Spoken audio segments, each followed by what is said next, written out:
Começar aí. Já está no ar, galera.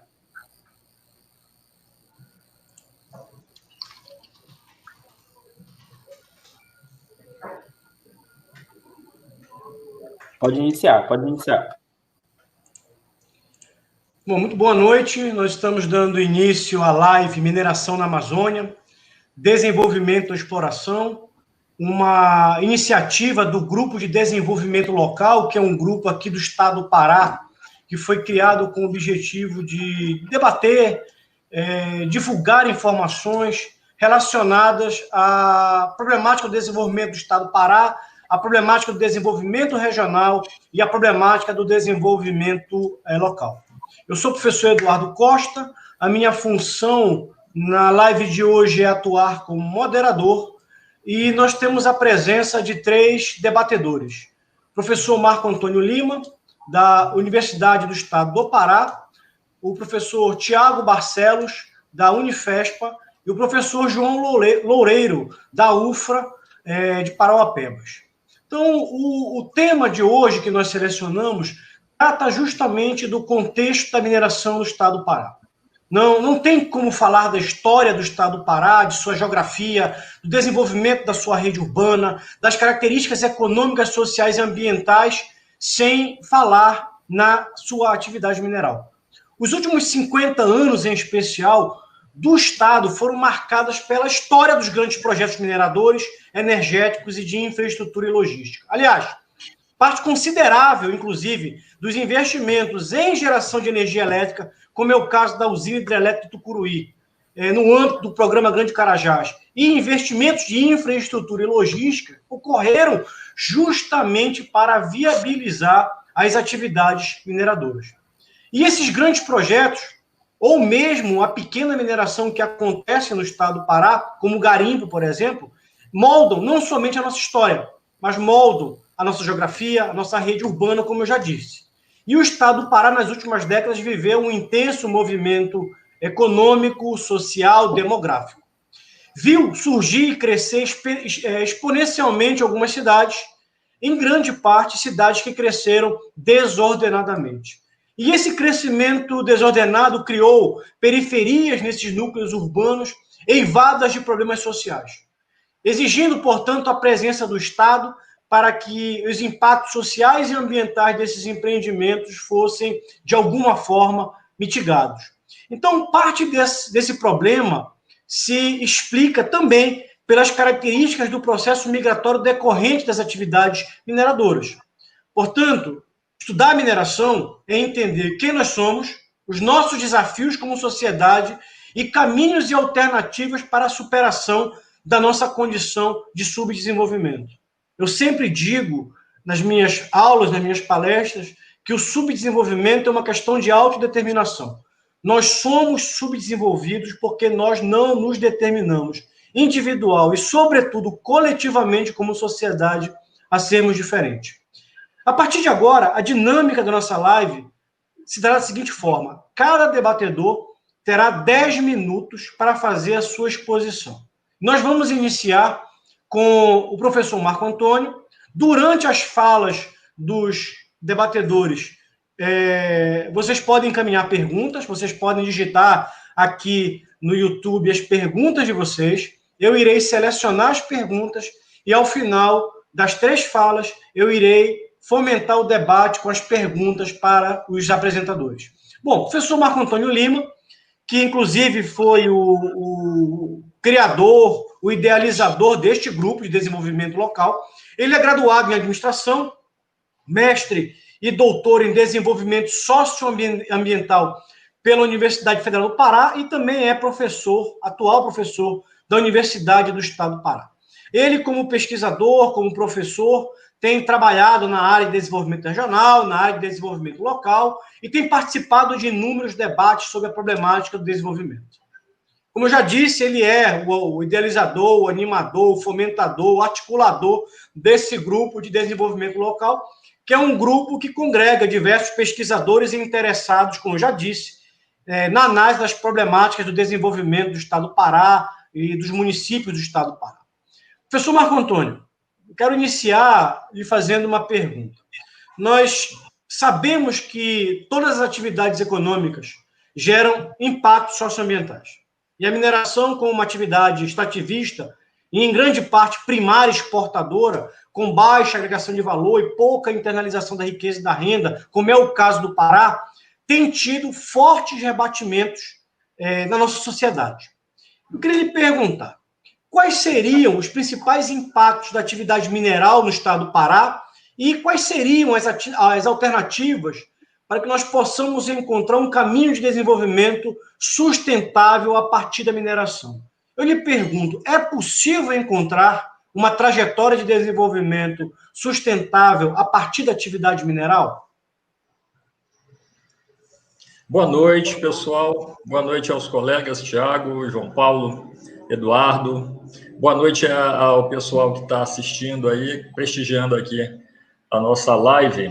A ideia de fazer essa live tem a ver com alguns estudos que a gente tem feito e uma das coisas que eu pude observar é que o Pará, que hoje é o estado, é o principal estado minerador do Brasil em valor de produção, ainda não em volume, mas em valor já passou Minas Gerais, viu, Tiago? Já estamos na frente de vocês. Mas uma população que, em sua grande maioria, não conhece essa realidade. Ao contrário de Minas Gerais, né, que tem consciência da sua situação de estado minerador, né, tem Minas até no nome, o Pará é um estado minerador que não sabe, né, na sua grande maioria, a grande maioria da população não sabe que é um estado minerador. Talvez esse seja um dos motivos da gente não estar conseguindo internalizar a riqueza. Eu vou responder a tua provocação, Eduardo, usando aí como base o tema da live, que nós colocamos lá, desenvolvimento ou exploração. Então, primeiro, é preciso traçar uma linha aqui para distinguir o conceito de crescimento econômico do conceito de desenvolvimento socioeconômico, tá? Que muitas vezes no discurso político é tratado como se fosse a mesma coisa, e na verdade não é. Então, você tem crescimento quando você consegue gerar maior receita a partir das atividades produtivas num determinado território. E você mede isso a partir do crescimento do PIB e a partir do crescimento da renda per capita, que é nada mais, nada menos do que o PIB dividido pela população. Tá? Esse conceito é importante para uma coisa que a gente vai ver aqui na frente sobre os territórios mineradores. Então, nós temos visto aí nos últimos 50 anos o incremento da indústria mineral aqui no Pará, né? E eu vou estar me referindo aqui mais especificamente à mineração industrial, tá? Eu não vou falar de mineração artesanal, a gente vai ter outras oportunidades lá na frente para tratar disso, mas em relação à indústria extrativa, tá? E seus efeitos aqui no Pará. Então, existe um resultado econômico importante da indústria extrativa para a economia do Estado e tem um resultado em relação a desenvolvimento socioeconômico que talvez não esteja acontecendo na mesma escala. Então, alguns números aqui sobre a economia do Pará. Tá, o Pará, hoje, tem o 11º maior PIB entre os estados brasileiros. Entre as 27 unidades federativas, o Pará está em 11º lugar. O PIB do Pará, ele está dividido em setor primário, agropecuária e extrativismo é 14% do PIB, indústria é 25% e serviços é 61%. Difere um pouco do padrão nacional. O Brasil ele tem agricultura 5%, o Pará tem 14%, a indústria está igual, 25%, Pará 24%, o Brasil, serviços, o Brasil tem 71%, o Pará tem, o Brasil 71%, o Pará 61%. Tá, agora, essa produção industrial do Pará, que é 25%, na verdade, a indústria extrativa dá conta de 20% do PIB paraense. Tá? Esse é o peso da indústria extrativa no PIB do Pará. Tá? Extração de minério. Extração de forma industrial, não entra aqui a mineração artesanal. 20% da economia e 88% das exportações do estado do Pará. Então, isso gera um resultado financeiro significativo. Lembrando que a participação da mineração no PIB nacional é 4%, tá? E no PIB do estado do Pará é 20%. Então, tem um desequilíbrio grande aí em relação ao padrão econômico nacional e uma dependência dessa atividade por parte da economia do Pará. Outros resultados aqui que a gente pode analisar. O Pará, no ranking dos PIBs, do Produto Interno Bruto dos Estados, está em 11º lugar, mas no ranking do IDH, ele está em 24º lugar. IDH calculado pelo PNUD, com base no IDH dos municípios. Tá? Entre 27 unidades federativas, o Pará está em 24º lugar. Então, está em 11º no PIB, está em 24º no IDH. Então, o resultado econômico é um, mas o resultado socioeconômico é outro. Bem aquém daquilo que o resultado financeiro contempla. Outras medidas aqui importantes nessa análise, tá? No ranking de competitividade dos estados, elaborado pelo Centro de Liderança Pública, que foi divulgado em 2019, nós estamos em 25º lugar, entre as 27 unidades federativas, e no ranking de inovação, nós estamos em 21º lugar. Tá? Então, 11º quando você trata só do aspecto econômico, mas quando você vai para aquilo que interessa para desenvolvimento, a gente está lá em 25º em competitividade, 24º no IDH, 21º em inovação. Considerando os territórios mineradores, tem mais algumas informações interessantes. Se nós pegarmos aqui o PIB per capita dos 10 primeiros municípios paraenses, tá, os 10 municípios paraenses com maior PIB per capita, a gente tem, em primeiro lugar, Canaã dos Carajás, em segundo lugar, Parauapebas, em terceiro lugar, Barcarena. Barcarena não tem indústria extrativa, mas tem minerometalurgia, né? Tem metalurgia de alumínio. Aí depois tem Tucuruí e Altamira, que são 2 municípios também sede de grandes projetos ligados a usinas hidrelétricas. Depois vem Marabá, que é um outro município ligado à mineração.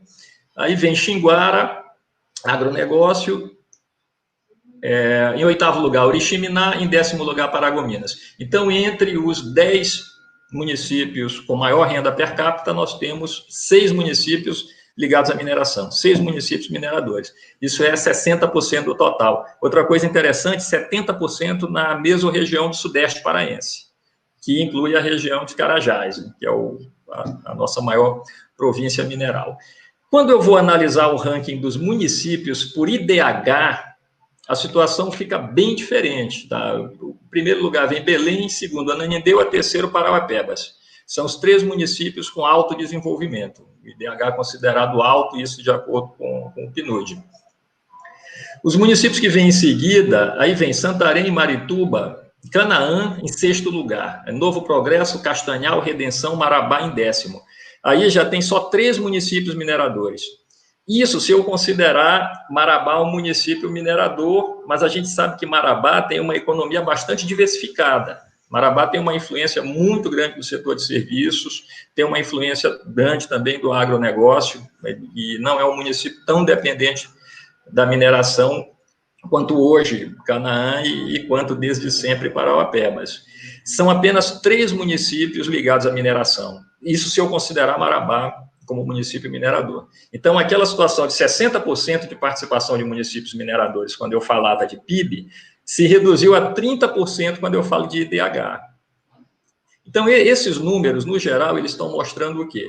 Que eu tenho muito mais geração de crescimento do que propriamente de desenvolvimento socioeconômico a partir da mineração. Então, a forma como a mineração está articulada aqui no estado do Pará tem contribuído para o crescimento do PIB, não tem contribuído na mesma medida para elevar o IDH. Outra coisa que a gente percebe é que mesmo quando você vê um IDH elevado nesses municípios, que é o caso de Barcarena, Parauapebas, Canaã dos Carajás, existe uma influência muito grande da renda, né? Porque o IDH, você tem uma ponderação de 3 indicadores diferentes, renda, saúde e educação. Se eu tenho uma renda muito alta, isso vai fazer com que o indicador suba, mesmo que a educação e a saúde não estejam num patamar tão superior à média do Estado.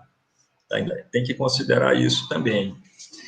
Então, diante dessa realidade, tá, nós temos também um conjunto de externalidades que a mineração industrial traz, como todo grande projeto traz. Nós temos o problema da imigração, né, imigração intra-regional dentro do próprio Estado e interregional, pessoas de outras regiões que migram para esses territórios mineradores, e gerando a sobrecarga dos serviços públicos. Nós temos municípios, eu fico pensando ali, Rondon do Pará, por exemplo, quando finalmente decolar esse projeto da Votorantim, o que é que vai acontecer? A cidade não tem estrutura para uma população hoje de 50 mil pessoas, vai passar para 100, num período aí de 5, 6 anos. E você não tem estrutura de serviço público para suportar isso.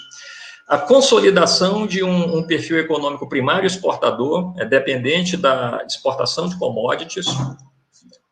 A questão dos enclaves tecnológicos, né? Você tem setores industriais que usam alta tecnologia, mas que não interagem com a estrutura técnico-científica local, né? Que utilizam pacotes tecnológicos importados, né? O que não abre muita oportunidade de participação para as empresas locais nas atividades de maior complexidade tecnológica e que geram maior renda.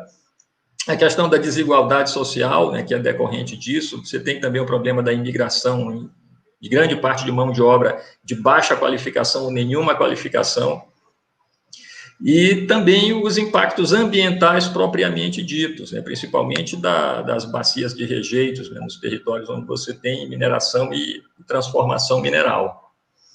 Então, eu tenho um conjunto de atividades que tem gerado o quê? Crescimento econômico, e, ao mesmo tempo, tem gerado um conjunto de impactos sociais e ambientais.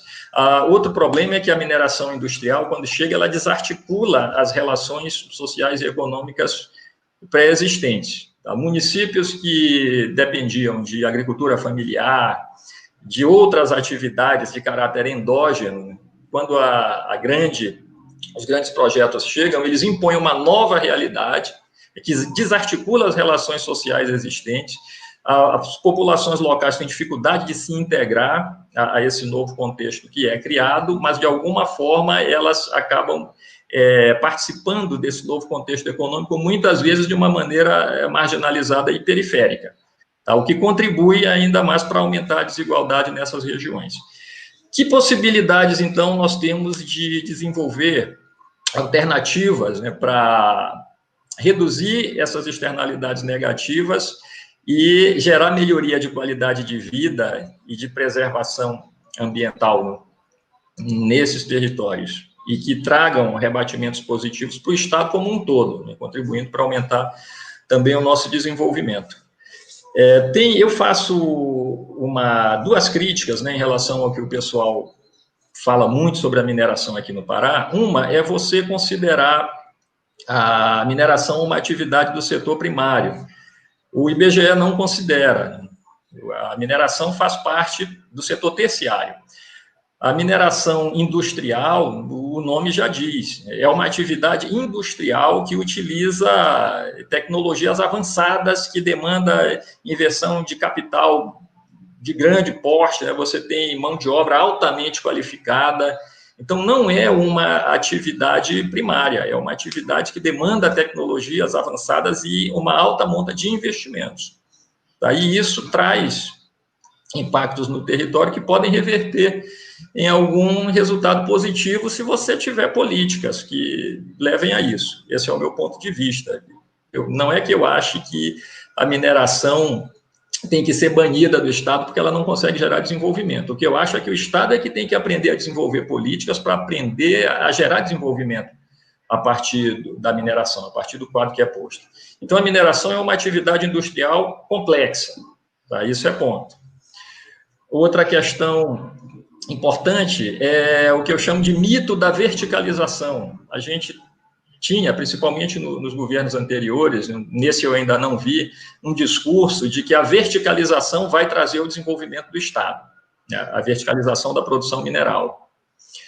Eu tenho a ideia de que não necessariamente nós dependamos da verticalização das cadeias minerais para atingir o desenvolvimento. Daí nós temos exemplo de alguns países e regiões onde essa verticalização não aconteceu, né? A Austrália, por exemplo, eu acho que é o exemplo mais importante disso, que é um país de economia primária exportadora, inclusive com um perfil muito parecido com o Pará. A Austrália é um país que exporta produtos pecuários e minério de ferro também, e é um país com altíssima qualidade de vida.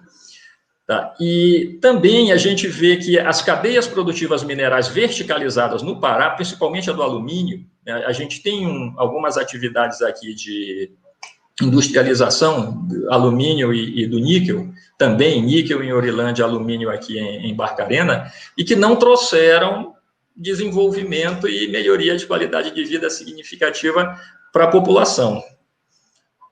Tá? Então, a verticalização per si não é um fator de desenvolvimento.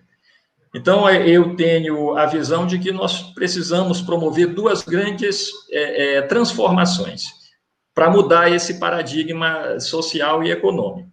Uma transformação de caráter tecnológico, que é o adensamento das cadeias e arranjos produtivos, a articulação das cadeias produtivas, tá? Porque você tem um leque de atividades ajusante e amontante da atividade mineral, então você pode compor arranjos produtivos locais de fornecedores, por exemplo, para a indústria mineral, e também de atividades paralelas, né, ligadas à formação de mão de obra, a fornecimento de insumos, tá? A articulação das atividades econômicas locais com a indústria mineral dentro do território, tá? Aumentando a capacidade do setor empresarial local de participação e também de exercer atividades de maior complexidade tecnológica, com maior capacidade de retenção de renda.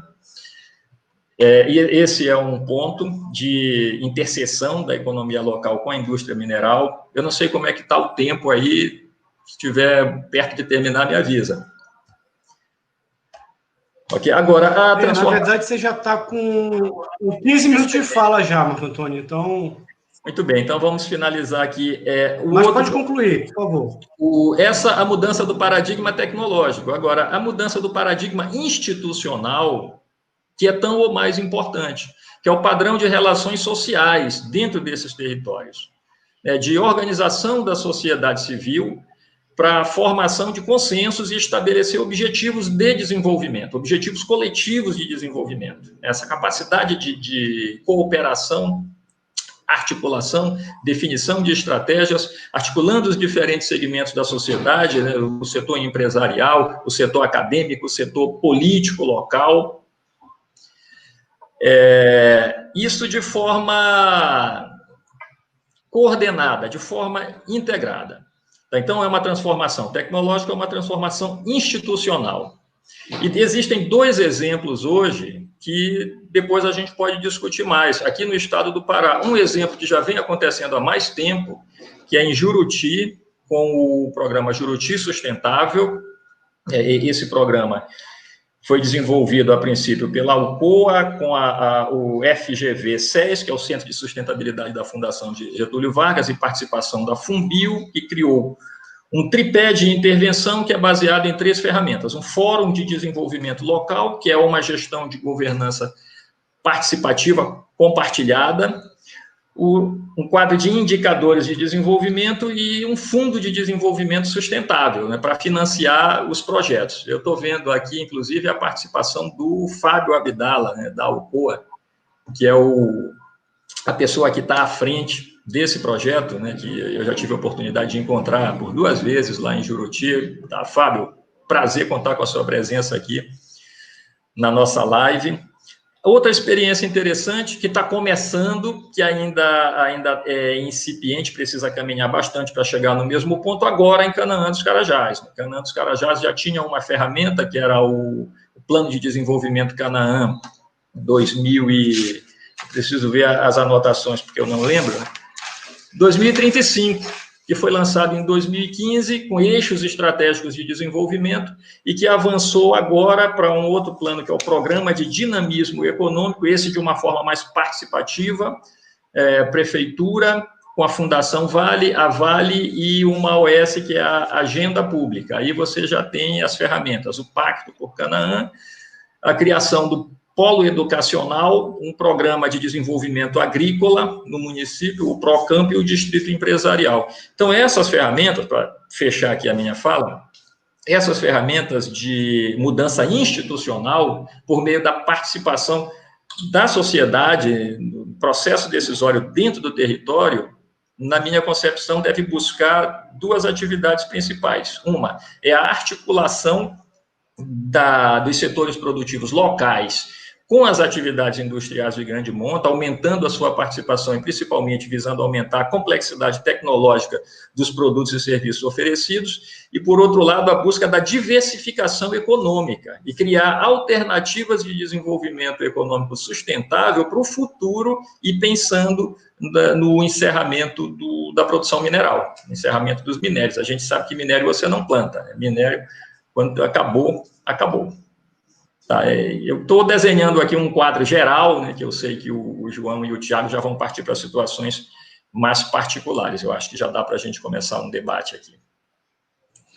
Bom, muito bem, Marco Antônio. Parabéns pela sua exposição. Eu acho que você finalizou de uma forma que permite um link muito interessante com algo que eu quero perguntar para o Tiago Barcelos. Mas antes de passar a palavra para o Tiago, eu gostaria de incentivar as pessoas que estão nos assistindo a encaminharem as suas perguntas. Ao final das 3 falas, nós vamos fazer uma rodada de debate com as perguntas encaminhadas. Nós já temos uma pergunta do Fábio Abdala, e quem está nos assistindo, se quiser mandar uma pergunta, por favor, escreva aí no YouTube. O que o professor Marco Antônio colocou, eu diria que é importante pontuar algumas coisas. Existe quase que um entendimento geral de que a mineração naturalmente ela é vista como um enclave. E a pergunta é, como partir de uma atividade mineral uma trajetória de desenvolvimento sustentável? Então, ele mencionou necessidade de adensamento produtivo, consolidação de arranjos produtivos locais, articulação do setor produtivo com a sociedade local. É fato que a mineração ela é uma atividade de capital intensiva, que no seu nicho de produção emprega muito pouco, daí a importância, inclusive, de você buscar, a partir da mineração, a diversificação da base econômica. Mas a mineração, ela indiscutivelmente, ela tem fortes impactos no território, inclusive impactos que ajudam a moldar a geografia e a rede urbana. E ele terminou falando da importância de 2 experiências no estado do Pará, que eu diria que, além de serem uma mudança institucional, eu diria que não é nem tanto uma mudança institucional, mas é quase que uma experiência de um processo de concertação governativa social, como é o Plano Juruti Sustentável e o Plano Canaã 2035.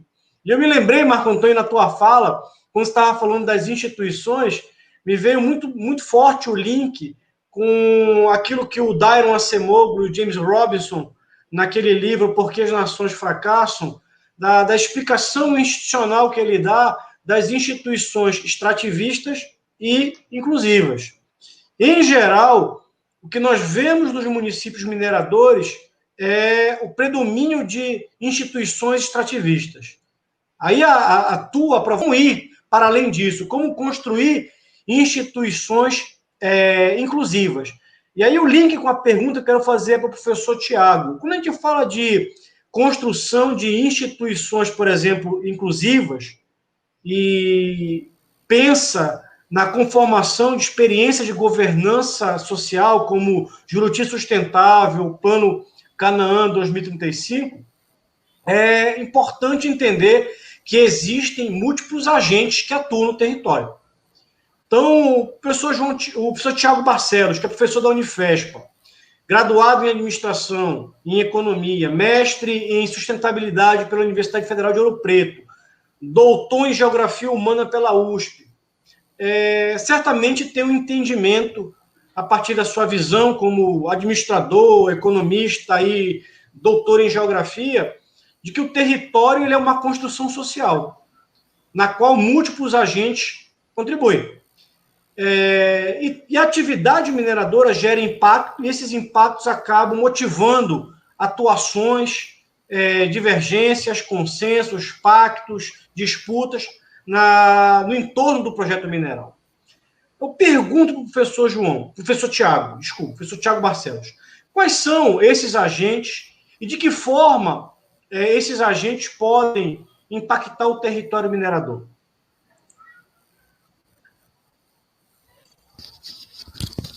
Boa noite a todos. Todos me escutam? Não, tranquilo, né? Bom, primeiro é um prazer estar aqui conversando com vocês, né? Com o Marco, com o Eduardo, com o João, com o Pedro, que está nos dando suporte.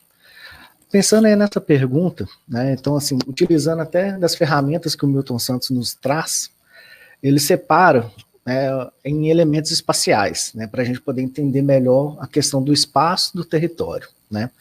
Então, por exemplo, quando a gente pensa nos elementos espaciais, né, tentando dar uma nova roupagem para esses elementos espaciais, nós temos as empresas, as instituições do Estado, a sociedade, o ambiente natural e a infraestrutura. Então vamos pensar primeiro na empresa, né? Hoje a grande mineradora é a Vale, né? E aí a gente percebe que existem alguns problemas dentro da estrutura social que foi criada nesse contexto, né? Primeiro ponto, como as pessoas vão fiscalizar a produção, considerando que o minério é nosso, né? A empresa faz uma autodeclaração, né? E aí essa autodeclaração é altamente contestável, né? Eu vi que tem uma fala sobre o projeto Salobo. Desde 2016, o projeto Salobo deixou de informar quanto de extração de ouro está saindo da mina. Não sai mais nos relatórios, né? A empresa solidificou isso, né? Consolidou. Então como que eu vou saber o quanto que foi produzido em cada mina? É uma caixa preta, a gente não sabe, né? E nem os órgãos fiscalizadores sabem. Um outro problema é a questão do não pagamento do CEFEM, né? Tem dois acordões do TCU que colocam que entre 25% a 40% do CEFEM não é pago. Então há uma sonegação fiscal muito alta. E esse é um outro problema que gera diversas crises dentro ali do território. O licenciamento ambiental, né? A gente sabe hoje que, querendo ou não, existe uma correlação de força desfavorável para os órgãos ambientais. Então, se eu trabalho num órgão ambiental e for dar um parecer desfavorável a uma mineradora, dependendo da situação, eu corro o risco de retaliação, né? Aconteceu isso em vários projetos, inclusive aqui no Pará. Então, assim, apesar do licenciamento ambiental ter avançado significativamente, ainda há esse problema, né? E hoje, pensando então nesse primeiro elemento espacial, que é a empresa, temos a licença social para operar, né?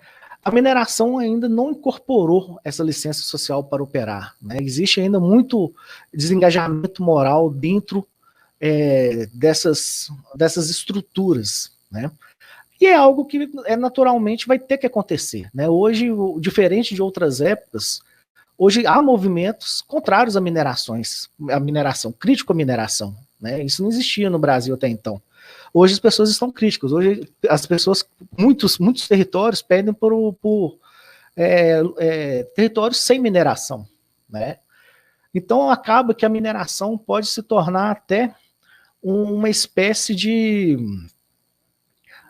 fugiu a palavra, fugiu a palavra, mas uma espécie de algo que a gente vai ter que pensar muito em devir, né? Não adianta a gente pensar apenas no curto prazo, a gente precisa pensar no devir. Eu sou marianense, por exemplo, né? Então, Mariana, a gente vive mineração. Depois do crime corporativo da Samarco, a cidade parou, né? Então, todas aquelas riquezas que foram distribuídas ou não dentro do território né, torna-se questionável. Aí um outro elemento espacial que é interessante a gente poder pensar, né, como provocação, como forma de construção de um debate, é o Estado. Então nós temos lá a ANM, o IBAMA, temos as secretarias e tudo mais. A ANM é uma caixa preta também. Né? Se qualquer um aqui que chegar, abrir um chamado para a ANM, solicitando a produção das 10 maiores minas do Brasil, eles vão mandar um e-mail indeferindo o seu pedido, falando que essa é uma informação sigilosa. Como pode ser sigilosa? Faz sentido ser sigilosa? Né? Isso deveria ser público. Então como que a gente vai fiscalizar? Como que a sociedade vai se articular se nem o órgão regulador nos oferece essas informações? O IBAMA, por exemplo, as minas do Pará não são fiscalizadas e licenciadas pelo IBAMA do Pará. É em Brasília, né? A mina de Salobo, Carajás, todas são feitas por Brasília, né? Se pensa em barragem de rejeito, não tem um técnico do IBAMA para poder trabalhar com isso aqui no Pará. São técnicos de Brasília. E isso gera diversas consequências. As secretarias também é a mesma coisa. Enfim, né? Então as instituições do Estado, elas precisam ser fortalecidas, elas têm que ter uma maior transparência. Um outro ponto também interessante quando a gente fala de Estado é a distorção tributária, né? Então temos até um especialista aqui em Lei Candir, e tem uma coisa que eu acho muito estranho, muito curioso, né? Saiu agora que vamos ter ali né, teve um acordo entre o Estado e a União, os Estados e a União para ter 65,6 bilhões até 2037. E esse dinheiro vai vir do petróleo. Então, assim, é curioso perceber que a gente vai cobrir a cabeça e descobrir no pé, né? E até 2037, a Lei Candir continua vigorando. Faz sentido? Né? Então, depois de 2037, vai ter que fazer um novo acordo, né? Então, as distorções tributárias é uma das maiores consequências para a maldição da mineração, né? E eu acho muito triste a gente pensar em maldição de mineração no momento que a gente compreende que o minério em si é como uma roleta russa geológica, né? A gente dá a sorte, de repente, de estar num território rico. E por falhas das instituições, acaba que torna o território pobre. Falando então da sociedade, como terceiro elemento espacial, né? Então hoje temos vários movimentos sociais, né? Mas o que tem maior destaque é o MAN, né, e o MAB. Eles não são chamados para o diálogo, né? Geralmente eles são até excluídos desse diálogo, porque eles têm uma visão mais crítica. Isso é um problema também. Como que então você vai dialogar com a sociedade, sendo que os movimentos que representam a sociedade são excluídos do debate? Além disso, quando as empresas fazem audiências públicas, fazem horários para que as pessoas da cidade não possam participar, né? Horários ruins, né? Além disso, tem as vulnerabilidades, que são grandes, quando a gente pensa ali no território. Geralmente, os mais afetados são os mais vulneráveis. E existe aí, então, um certo racismo ambiental. Como bem lembrou ali o Eduardo, né, assim, a mineração é intensiva e capital, então existe um mito do emprego marrom, né, assim, a mineração efetivamente não gera tanto emprego como alguns afirmam, né, não gera eixos e elos com relação a isso, por ser intensivo em capital e não em mão de obra. E hoje a gente tem alguns dados interessantes apresentados por alguns grupos de pesquisa, como o Poemas, que demonstra que a Covid-19 nas cidades minerárias, elas se ampliaram, né? Então esse pensamento, né, a gente pode atribuir aí à sociedade, né? Uma forma de se pensar a sociedade como um elemento espacial. O ambiente natural, ou seja, o meio ambiente, né? Nós temos ali os recursos bióticos e abióticos, e nós temos os fluxos de fundo de estoque e recursos de fundo de serviço.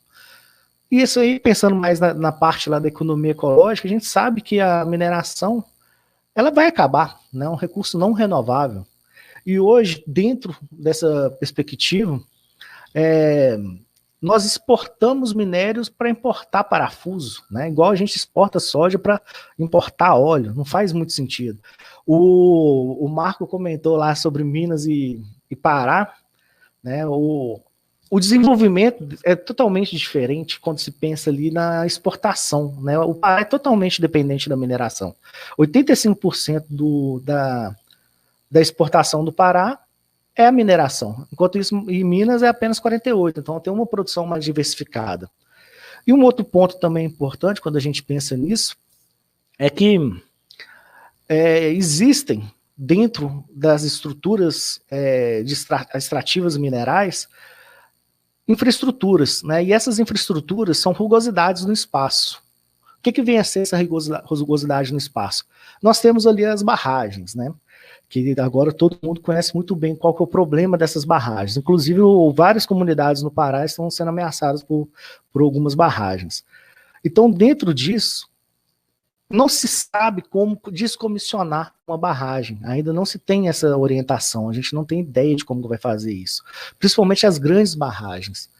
E aí fica aquela barragem no espaço, a empresa some, igual tem várias barragens aí abandonadas, e é um custo, né? Então, é necessário que a sociedade compreenda também que a mineração não é só a produção em si, ela tem que pensar no plano de fechamento da mina, né? Hoje já é algo muito discutido dentro das engenharias, mas tem que se pensar na utilização do solo para o devir, né? Senão não adianta muita coisa, a gente só pensar no curto e no médio prazo. Como está meu tempo? Deixa eu ver aqui. Pois bem, dito isso, né, falado a respeito desses elementos espaciais, a gente percebe também que há um tensionamento entre esses elementos, né, entre empresas, Estado, sociedade, ambiente natural e infraestrutura. Há tensões com relação a isso. E o que significa essas tensões? Né? Essas tensões representam, quando se pensa em empresa, Estado e sociedade, um fenômeno que é conhecido como clientelismo e até bandidismo. Né? Então, Paraupebas arrecadou, só de Cefem, 1 bi e 100 milhões. Canaã, se eu não me engano, foi mais ou menos 700 milhões. Como que é distribuído esse dinheiro? Né? A minha cidade natal, Mariana, ela tinha, na época, né, isso aí quando eu tinha olhado isso, é mais ou menos 2010, ela tinha a arrecadação de uma cidade igual Berna, na Suíça, né, com esgoto a céu aberto. Né? Então, e a grande política que era feita dentro daquele território era praças, né? Praças e asfalto. Isso adianta, né? Isso faz com que a cidade se desenvolva de fato, ou está tendo ali igual se comenta muito, né, no livro lá, Porque as Nações Fracassam, que é só políticas extrativistas, né? E aí isso reforça dois efeitos, né? O efeito atração e o efeito expulsão. O efeito atração, né, quando se pensa no local, a partir do momento que se tem a mineração, né, o Marco comentou sobre a questão de Rondon do Pará, né?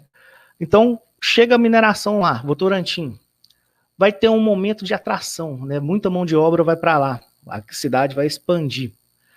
Mas depois vai ter um efeito inverso, que é a expulsão.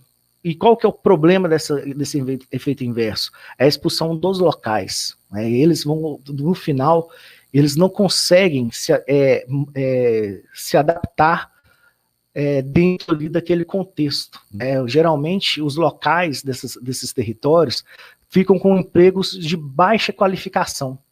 Né? Então, os engenheiros, os gerentes, os administradores, os economistas vão vir de fora. E vai ficar para a população local a parte operacional. Né? E todos aqueles que tiverem interesse, de fato, de avançar na sua carreira, vai ter que sair do território, né? Vai ter que buscar outras oportunidades. E só concluir o tempo. Como que eu estou, Eduardo? Passei? Você já está com 13 minutos de fala. 13? Tá, vou terminar. Mais 2 minutinhos para concluir, pode ser? Beleza. Então, para fechar, né, eu gosto muito da abordagem da economia ecológica quando a gente pensa em mineração. Por quê? Porque se baseia em 3 pilares centrais: escala sustentável, alocação eficiente e distribuição justa. Né? E pensando ali no mundo cheio, né, igual é o proposto por Hermandale. O que vem a ser cada um desses elementos, desses pilares? Né? Então, a gente tem que pensar isso como alternativa econômica. A escala. Primeiro ponto. Será que é viável? Né? Assim, a gente consegue imaginar que se fosse possível minerar tudo em um dia, o que os produtores fariam? Iriam minerar tudo em um dia ou iam fazendo um processo gradativo de exploração? Né? Qual que é o impacto que se tem com relação ao ambiente natural? Então, encontrar essa escala sustentável, essa capacidade de suporte, ela é muito importante. E é por isso que as instituições do Estado têm que ser fortalecidas, porque elas podem contribuir com relação a essa escala. Porque não se pode permitir, de forma alguma, pensando, por exemplo, em barragens novamente, né, que as empresas utilizem metodologias e técnicas com barragens gigantes de alto impacto para a sociedade. Imagina uma barragem dessa estourar e ir para os rios aqui do Pará. O problema que não vai ser, né? E quanto maior a barragem, menor a eficiência da empresa, porque eles não estão sendo eficientes com o seu processo produtivo.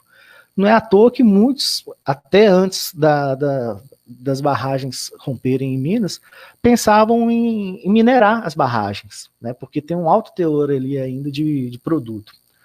Um outro ponto importante, pensando aí na economia ecológica, é a alocação eficiente. Então, como que a gente vai fazer com que essa alocação se torne eficiente, né? E esse é um papel importante também, para que se tenha um efeito transbordamento, né? E pensando nessa alocação eficiente, a gente tem que pensar nesse efeito transbordamento que possa melhorar a condição de vida das pessoas dentro de um paradigma de distribuição justa. E essa distribuição deve ser pensada ali em caráter intergeracional, né? Então, assim, só para encerrar mesmo, a gente percebe, então, que no passado, né, pensando aí na fala do do Harari, né, um historiador, ele fala que no passado, assim, a humanidade se baseava em 3 problemas centrais: fome, guerra e peste, né? Basicamente, hoje esses problemas são mais problemas políticos, né? A fome hoje é um problema político, né? Como a guerra e como a peste, que hoje a gente tem vários tipos de alternativas. E aí, pensando ali no mundo vazio, né? Se tinha essa problemática, o homem do futuro, né, vai pensar na imortalidade, felicidade e divindade dentro do mundo cheio. A população aumentando, com as pressões ocorrendo dentro dos territórios, com consumo com os picos sendo necessário, como uma forma de status, né? Será que a humanidade do futuro vai conseguir esses 3 fatores, imortalidade, felicidade e divindade? Pelo que parece, não. E o setor mineral não está vindo contribuir muito com essas perspectivas. Bom, eu acho que é isso, né? E aí a gente pode depois também debater um pouco sobre a questão da desindustrialização, alguns outros pontos aqui que eu vou pular, porque não vai dar tempo. Beleza. Muito bem, muito obrigado, professor Tiago. Sua fala qualificou bastante o debate. Eu vou passar imediatamente a fala para o professor João Loureiro. O professor João Loureiro, ele é professor da Universidade Federal Rural da Amazônia, do campus de Parauapebas, graduado em administração, mestre em produção animal e doutorando em agronomia. Ele coordena também o projeto Mineração e Sustentabilidade em Carajás. O professor Tiago fez uma fala que eu considero bastante interessante, falando um pouco do que é o território. O território, ele é naturalmente um espaço em construção, mas ele é também um espaço em disputa. E é muito interessante quando a gente fala em desenvolvimento, o professor Marco Antônio falou em desenvolvimento, e a diferença entre crescimento e desenvolvimento, e a história dos últimos 50 anos na mineração do estado do Pará vem mostrando que nós estamos vivendo um paradoxo: crescimento econômico versus pobreza e desigualdade. Ou seja, nós temos uma economia pujante, mas ainda uma sociedade com péssimos indicadores sociais, com grande parte da sua população vivendo em situação de vulnerabilidade social. Em grande parte decorrente do modelo econômico adotado, do processo demográfico, do fluxo migratório e do nosso federalismo fiscal. O professor Tiago falou da Lei Candir, que mereceria por si só uma live sobre isso. Mas, quando a gente fala de desenvolvimento, e a gente, curiosamente, é levado a somente pensar a parte lúdica do desenvolvimento. O desenvolvimento é sonhar, construir, antever, é ter utopia, é consolidar, é construir consensos, pactos, etc. Mas existe uma parte nem um pouco lúdica do desenvolvimento, quer dizer, arranjar, desconstruir, importunar, constranger os interesses particularistas que são muitas vezes deletérios à coletividade. Mas, quando a gente fala da atividade mineradora especificamente, você tem atores no território com capacidades de intervenção social diferentes. Não dá para comparar a capacidade de intervenção de um migrante, de um agricultor familiar, quanto de uma grande empresa como a gente. Até mesmo a grande empresa, dependendo do porte da empresa, como é o exemplo da Vale, seja em Canaã dos Carajás ou em Parauapebas, acaba tendo um poder, uma capacidade de impacto no território, às vezes maior até que a própria prefeitura. Então, a pergunta que eu acho que é interessante a gente caminhar para esse lado com o professor João, ainda mais que o professor João tem acompanhado de perto, fundamentalmente lá em Parauapebas, os impactos da atividade mineradora em Parauapebas, é tratar um pouco sobre a responsabilidade que essas empresas mineradoras têm do ponto de vista social ou ambiental. Então, professor João, por tudo que o senhor tem pesquisado, acompanhado, estudado, especificamente na realidade do Sudeste, Sul e Sudeste do Pará, qual é o grau que o senhor observa de conhecimento sobre a responsabilidade das mineradoras e sobre o conceito de sustentabilidade que a própria população da região tem? Bom, em primeiro lugar, boa noite a todos. Queria agradecer o convite, de estar aqui compartilhando um pouco dos resultados das pesquisas que a gente fez através do projeto que a gente coordena, que é o Projeto Mineração e Sustentabilidade em Carajás. E, professor Eduardo, essa sua pergunta, na verdade, ela foi a primeira provocação que nós tentamos responder com o projeto, haja vista que nós percebemos até com a busca na literatura que pesquisas e dados que busquem demonstrar a mineração a partir da visão da população de Parauapebas, que é uma das cidades mineradoras mais importantes do país, são dados muito carentes. Então, a partir daí, nós começamos a fazer uma série de levantamentos, uma série de diagnósticos, e o primeiro deles foi justamente fazer uma investigação, com a finalidade de identificar o que a população de Parauapebas percebe da atividade mineral e relacionar essa percepção aos conceitos ligados à sustentabilidade. Então, tendo esse desafio, nós começamos a fazer os levantamentos, e aí nós constituímos um banco de dados bem robusto, conseguimos fazer um diagnóstico contemplando 1.000 habitantes de Parauapebas, o que é uma amostra estatística bastante significativa, e as principais conclusões que nós obtivemos nesse levantamento deixaram a gente bastante preocupado. Haja vista que, como o professor Marco falou no início da fala dele, a população do Pará ela não tem noção da importância da mineração. A verdade é que, muitas das vezes, eu tiro isso pela própria realidade de Parauapebas, que é uma cidade que depende praticamente 100% da mineração, mas a população, muitas das vezes, não tem noção da importância dessa atividade e nem dos seus desdobramentos no dia a dia de funcionamento da cidade. Então, só para começar a expor alguns dados que nós obtivemos nos levantamentos, então, olha só, nós elaboramos a partir das investigações o que nós chamamos de Índice de Conscientização Socioeconômica e Ambiental de Parauapebas, justamente a partir das respostas de um questionário que foi aplicado à população local, e dentro desse questionário continham perguntas a respeito do grau de conhecimento sobre o pagamento dos royalties, da CEFEM por parte das mineradoras, o conhecimento que a população local possuía da obrigação das compensações socioambientais, e perguntas relacionadas também à dependência econômica que o município tem da mineração, Então, foram uma série de perguntas que, fazendo a análise estatística, nós conseguimos gerar esse índice, que nós chamamos de Índice de Conscientização Socioeconômica e Ambiental de Parauapebas. E o primeiro dado que, assim, deixa a gente bastante preocupado é que 58% da população de Parauapebas se enquadrou num nível baixo ou muito baixo de conscientização a respeito de pagamento de CEFEM, ações de compensação socioambiental e diversificação econômica.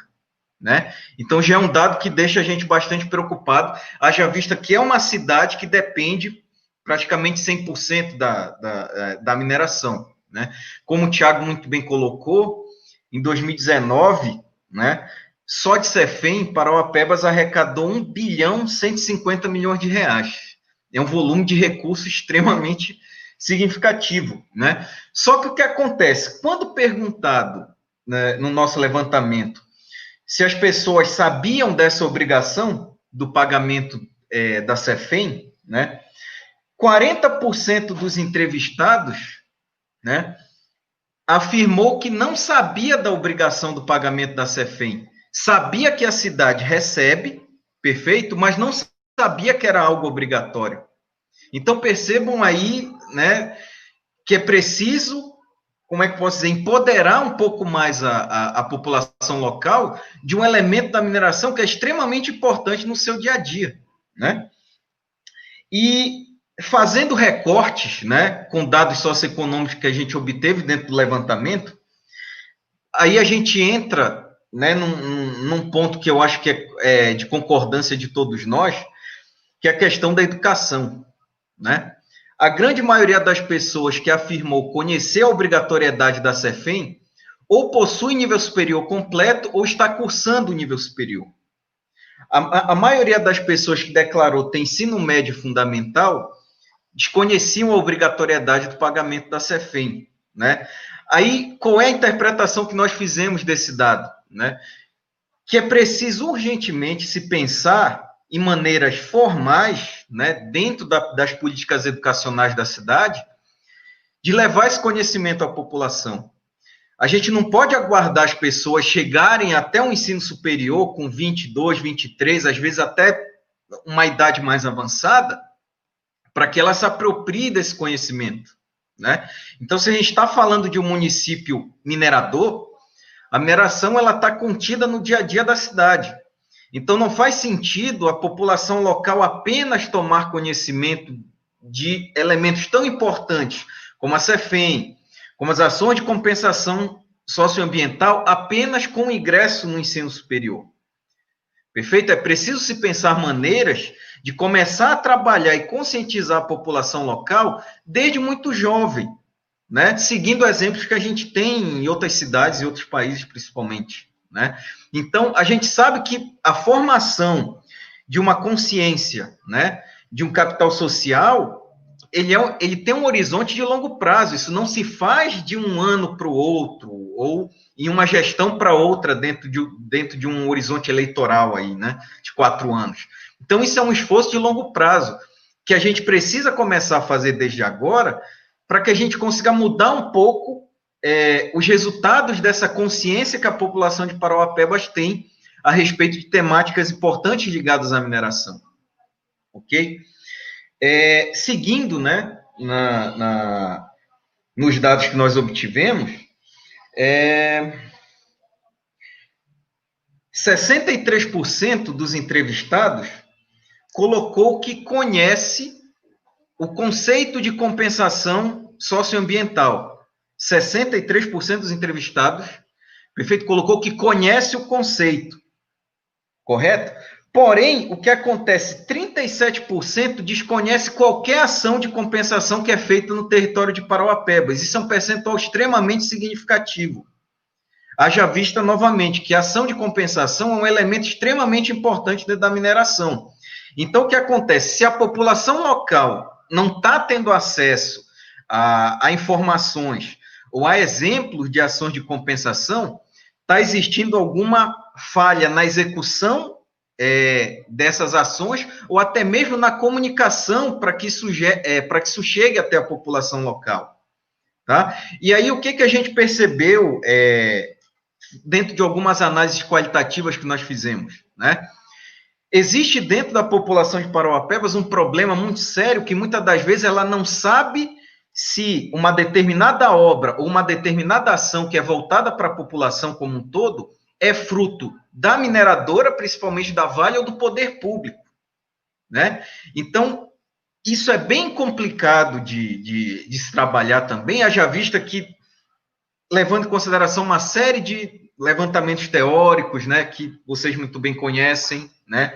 Se não houver uma harmonia entre os atores que agem dentro do território de mineração, dificilmente a gente vai conseguir, no horizonte de médio e longo prazo, falar em desenvolvimento sustentável, né?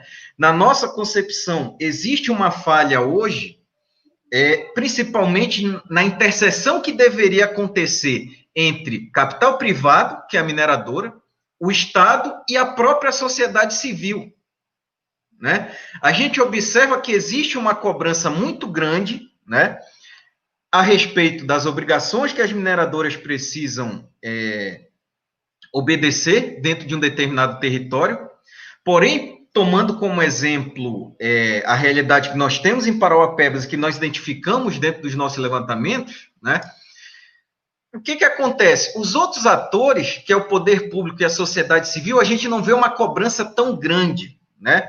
Só que o que acontece? A gente observa que as pessoas não cobram ou não têm a consciência porque não querem.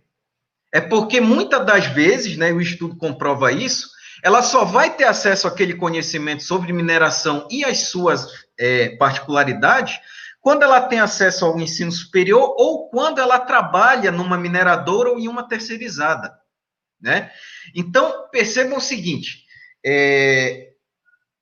a dificuldade de se entender e, consequentemente, de se cobrar o uso eficiente dos recursos gerados pela mineração, né, é fruto justamente das pessoas desconhecerem essas entrelinhas, né, essas especificidades que a mineração possui. Nós conhecemos por quê? Porque nós procuramos conhecimento através de pesquisa, conhecimento acadêmico, etc. Mas a questão isso não é um conhecimento que deveria ser propriedade da população como um todo? Para a partir daí ela conseguir gerar cobranças, né, tanto na mineradora quanto no poder público, e se cobrar também como sociedade civil, né? Esse é o questionamento que a gente pode debater nas próximas etapas aí da live, né? Seguindo aqui, né? Olha só que dado interessante, né? 91% dos entrevistados declarou saber da dependência da mineração que Parauapebas sofre, né? Porém, o que acontece? A gente encontrou 20% dos entrevistados que achou que é bom depender da mineração. Então, a gente fez 2 perguntas no questionário, né? Você concorda que Parauapebas tem uma dependência econômica da mineração? A grande maioria respondeu que sim. Porém, quando questionado se ele acha que essa dependência é vantajosa ou desvantajosa, 20% dos entrevistados ainda acharam que é vantagem depender da mineração, única e exclusivamente da mineração. Então, perceba o seguinte, o grau de consciência, né, da população, ele está deixando tanto a desejar que se a gente está falando de 20% da população de Parauapebas, a gente está falando mais ou menos de 40 mil pessoas, né? Já visto que a população estimada do município é de 213 mil pessoas, mais ou menos. Então, o que acontece? Você tem 40 mil pessoas ainda achando que depender da mineração é algo bom, né? Então, a gente bate novamente nessa tecla. A conscientização a respeito da dependência da mineração, ela ainda está deixando bastante a desejar dentro da cidade. E aí, dentro desse mesmo levantamento, né, nós identificamos que para 67% da população, as 2 cadeias que serviriam de maneira, que deveriam ser trabalhadas de maneira imediata para diversificar a economia do município, é a agricultura e o turismo. Tá? Quase 70% dos respondentes colocaram essas 2 cadeias como alternativas para a diversificação econômica, né? Então, o que acontece? A própria população está colocando um direcionamento que poderia ser traçado, né? E aí entra que o professor Marco e o Tiago colocaram, né? O que institucionalmente está sendo feito para isso, né? Qual é o planejamento? Quais são as ferramentas que estão sendo criadas para que se quebre essa dependência e para que outras cadeias, né, sejam consolidadas e tragam aí também desenvolvimento para o município, tá? Fazendo um link com a questão do conceito de sustentabilidade, né, o que a gente observou? Existe praticamente um empate técnico entre a população de Parauapebas no que diz respeito à opinião sobre mineração ser sustentável ou não. Né? Levando em consideração o erro estatístico da pesquisa, né, a gente obteve 51% dos entrevistados não acham que mineração é uma atividade sustentável, tá? E 49% acham que mineração é sustentável. Mas aí vem um ponto importante, né? Dentro desse mesmo levantamento, nós encontramos que 38% da população do município, apesar de afirmar, né, conhecer o conceito de sustentabilidade, quando nós pedimos para marcar o conceito, marcou o conceito errado. Na grande maioria das vezes, marcou o conceito errado, achando que sustentabilidade tem ligação apenas com a preservação ambiental, né? O que a gente sabe que está errado. A sustentabilidade, ela advém, né, da harmonia entre as três dimensões, que é o econômico, social e ambiental. Então, o que acontece? A gente está tendo uma distorção dentro da cidade, no que diz respeito ao entendimento do conceito de sustentabilidade e também no entendimento do funcionamento de mecanismos ligados à mineração, como a CEFEM e a compensação socioambiental que as mineradoras precisam exercer dentro do território. E, reforçando, fazendo os recortes estatísticos dentro do nosso levantamento, a gente obteve que as pessoas que declararam possuir nível superior completo ou que estão cursando nível superior, elas sempre obtiveram aquelas respostas mais adequadas. Aí a gente vem para o outro lado da moeda, né? Por que é tão importante que esse conhecimento chegue às pessoas antes dela adentrarem no nível superior?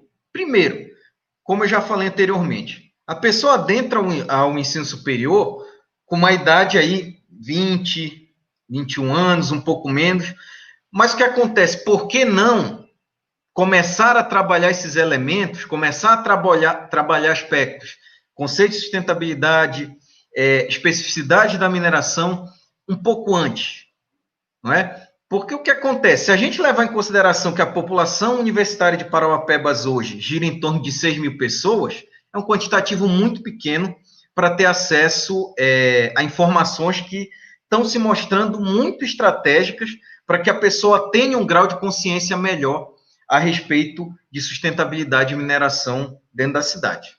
Ok? Eu não sei como é que está meu tempo aí, professor Eduardo. Eu acho que eu já alcancei. 17 minutos.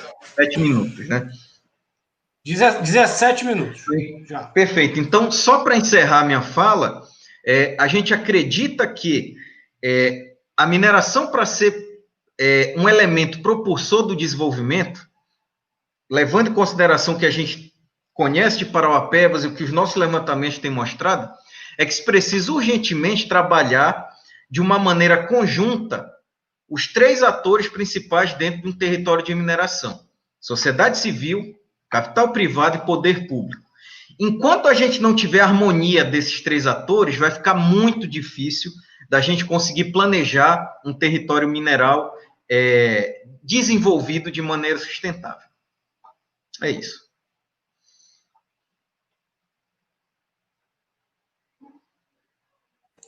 Bom, muito bem, nós tivemos 3 apresentações muito boas. Nós temos aqui um conjunto de 5 perguntas, que eu vou imediatamente fazer as 5 perguntas. Eu vou pedir que cada debatedor anote as perguntas. Exceção de uma pergunta, as demais perguntas foram abertas, não houve um direcionamento para nenhum das pessoas que estão participando da live. Então, acabou de chegar mais uma pergunta aqui do Emílio, aqui, então são 6 perguntas, eu vou ler as 6 perguntas e em seguida eu passo para cada um na mesma ordem da exposição, dando 2 minutos para que cada um possa fazer os seus comentários, tá? Então, não precisam responder, de repente, todas as perguntas, vocês podem escolher aquelas perguntas que têm mais a ver com a fala de vocês, e caso queiram também debater com outro debatedor, não tem problema também. É possível fazer pergunta e fazer contraponto em relação à fala do outro debatedor. O Fábio Abdala, que, pelo que o professor Marco Antônio mencionou, é da mineradora do projeto Juruti Sustentável, faz a seguinte pergunta. Boa noite.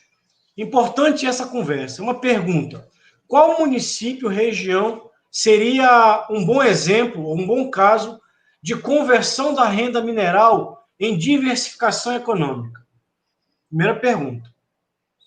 Professor Ítalo de Melo Farias, que é professor da UBRA de Santarém, e aqui eu agradeço a presença aqui nessa live, uma pessoa que tem participado de muitos debates importantes também no estado do Pará, e sobretudo na região oeste do estado do Pará, inclusive o professor Marco Antônio é uma pessoa que poderia estar no nosso grupo de desenvolvimento local, pela qualidade do debate que tem feito, faz duas perguntas. Ele faz a primeira pergunta. Há muitos incentivos, renúncias além do pagamento de royalties, ou seja, há bastante dinheiro público envolvido. O que falta é mais transparência na gestão desses recursos, ou seja, está faltando transparência na gestão desses recursos. Em seguida, ele fez uma pergunta, que eu acho que foi cortada. Ele pergunta, será que não caberia denunciar a organismos internacionais sobre essas violações, como a Organização Mundial do Comércio, OMC? Bom, o Kleber Silva perguntou, o projeto da empresa canadense Belo Sun, se efetivado, abrangerá de Altamira e senador José Porfírio, onde causará grande impacto. Alguém tem informações desse projeto? Ele já é alvo de ações? O Emílio Nascimento perguntou, boa noite, algum dos senhores pode falar de quanto tempo ainda vai durar a exploração de nosso minério em cada mineração de nosso estado? E, finalmente, tem uma pergunta do Wagner Rosa, que ele pergunta, professor Eduardo, o senhor é um grande conhecedor estudioso sobre a Lei Candir. Gostaria de saber quais são os efeitos e os prejuízos gerados sobre a economia do estado do Pará. Eu entendo que esse debate da Lei Candir ele é extremamente complexo. Não dá para responder em 2 minutos. Eu aproveito essa fala e eu faço até uma provocação para o Marco Antônio. Eu acho que a gente poderia produzir uma live só sobre isso. Fazer um debate só sobre isso. A gente teria condições de fazer um... E se eu for falar sobre Lei Candir aqui, é assunto para, se eu sintetizar 10, 15 minutos, e eu não quero, como moderador, roubar a fala dos expositores. Os senhores anotaram as perguntas? Então, eu passo a palavra na mesma ordem da exposição. Professor Marco Antônio, por favor, o senhor tem a primeira fala, depois o professor Tiago, depois o professor João. Ok. Bom, a sugestão aí da live sobre a Lei Candir já está na agenda, viu? Vamos programar, vamos fazer.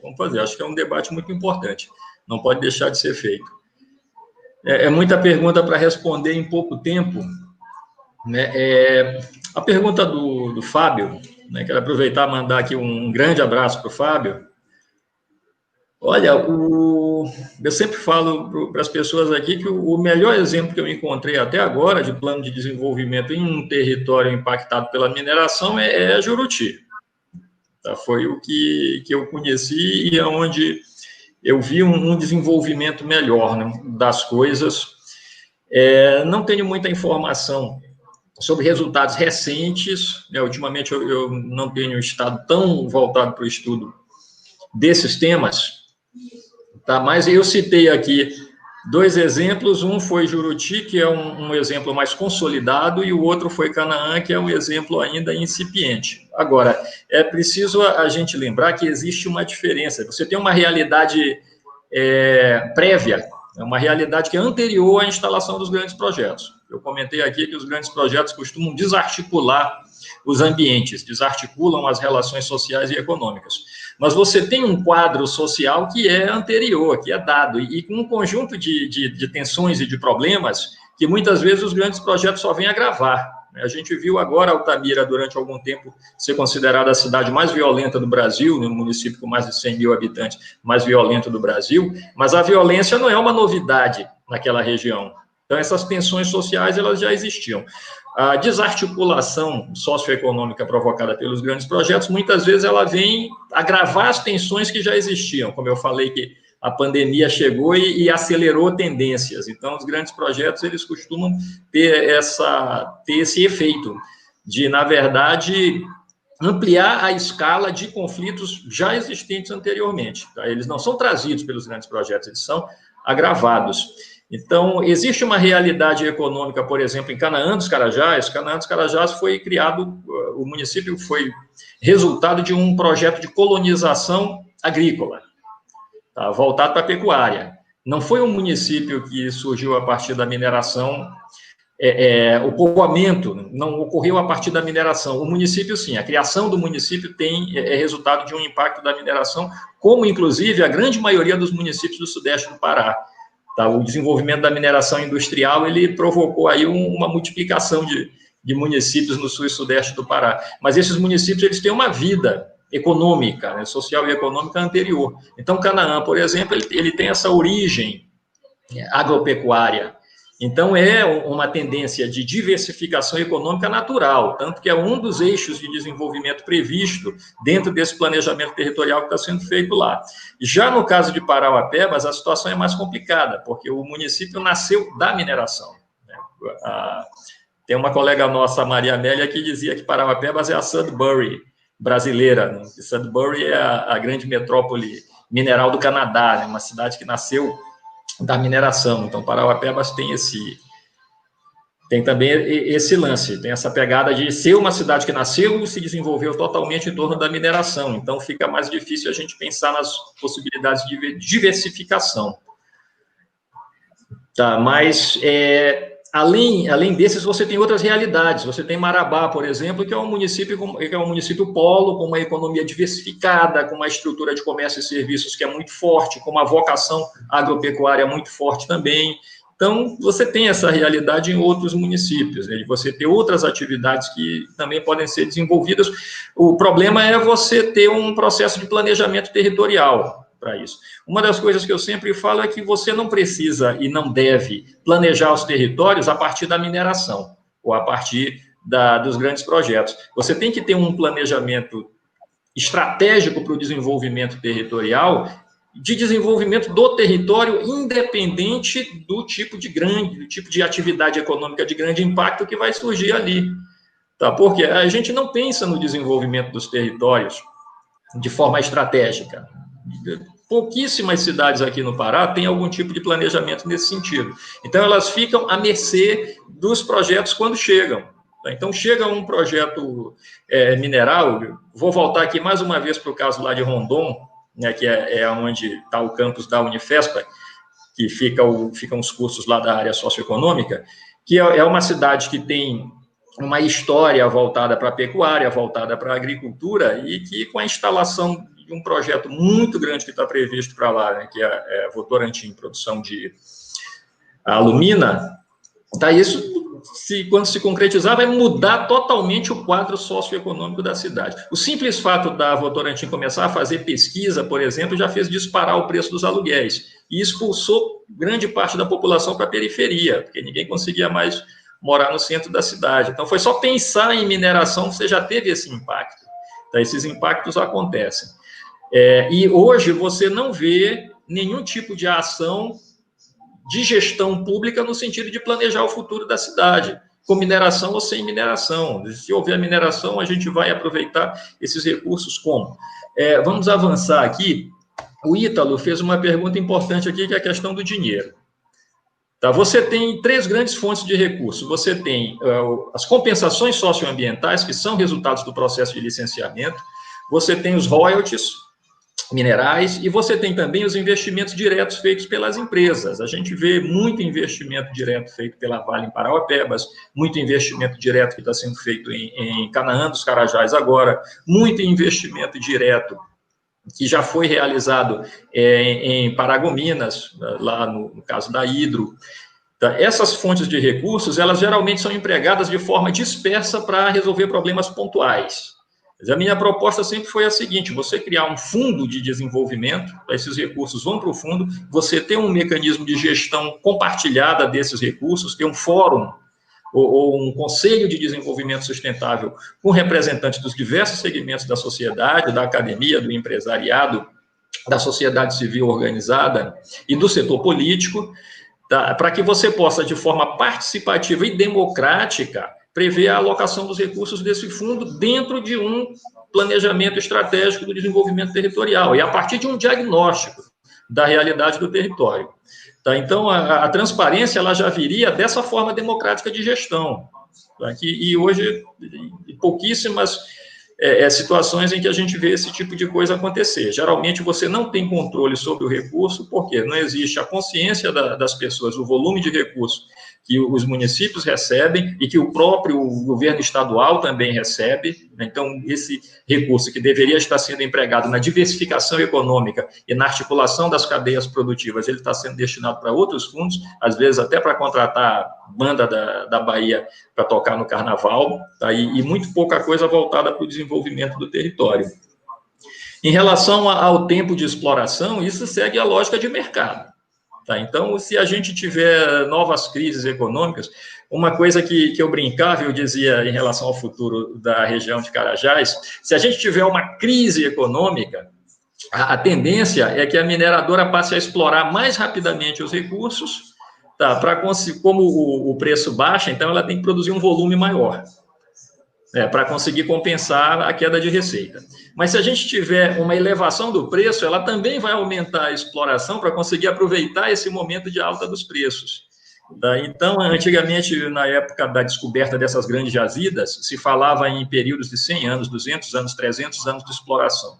Hoje em dia, você começa os projetos falando em 30 anos, ou 20 anos de exploração. E eu já vi algumas previsões, no caso de Parauapebas, para 12 anos, 15 anos. Então, aquilo que ia durar décadas, agora a gente tem um horizonte muito curto. E eu não vejo, né, às vezes que eu tive a oportunidade de ir até lá, eu não vi preocupação da sociedade em relação ao futuro. E pior, eu já vi pessoas da administração pública dizendo que não tem por que se preocupar com isso, porque o minério não vai acabar nunca. E mesmo que não acabe, a idade da pedra não acabou por falta de pedra.